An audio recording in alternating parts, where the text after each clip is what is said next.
നമ്മളിൽ പലർക്കും dish washer ഉണ്ട്. നമ്മൾ പലരും ഡിഷ് വാഷ് ഉപയോഗിക്കുന്നവരുമാണ്. അപ്പോൾ ഡിഷ് വാഷ് ഉപയോഗിക്കുന്നവരാണെങ്കിൽ നമ്മൾ ഈ കാര്യം അറിഞ്ഞിരിക്കേണ്ട വളരെ പ്രധാനമാണ്. താഴെ വെള്ളം ഡ്രെയിൻ ഔട്ട് ചെയ്യാൻ വേണ്ടി ഒരു ചെറിയ ചേമ്പർ ഉണ്ട്. അത് വാഷ് ചെയ്യാൻ എപ്പോഴും 2 വാഷ് കഴിയുമ്പോൾ അല്ലെങ്കിൽ 3 വാഷ് കഴിയുമ്പോൾ ക്ലീൻ ആക്കേണ്ടത് വളരെയധികം അത്യാവശ്യമാണ്. ഞാൻ പുറത്തെടുക്കാൻ നോക്കുക. ഇതിങ്ങനെ ഇതിനെ ഈ പുറത്തെ കൊട്ടെടുത്ത് പുറത്തോട്ട് വെച്ചിട്ട് ഇത് ചെറുതായിട്ടൊന്ന് തിരിച്ചു കഴിഞ്ഞാൽ അത് ഊരിയെടുക്കാം.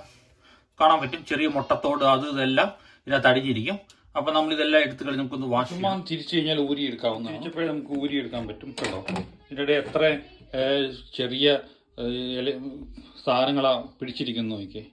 കാരണം ഇതിങ്ങനെ പിടിച്ചിരുന്ന് കഴിഞ്ഞാൽ വെള്ളം കറക്റ്റാതെ ഡ്രെയിൻ ഔട്ട് ആകുകയില്ല. നമ്മുടെ വാഷ് കറക്റ്റായിട്ട് പാത്രമൊക്കെ കഴുകി കിട്ടുകയും ചെയ്യുക. നമുക്കിന്ന് വാഷ് ചെയ്യാം. ചുമ്മാ റണ്ണിങ് വാട്ടറിനകത്ത് വാഷ് ചെയ്താൽ മതി. വക്കം കാണാൻ പറ്റും മുഴുവൻ പിടിച്ചിരിക്കുന്നു.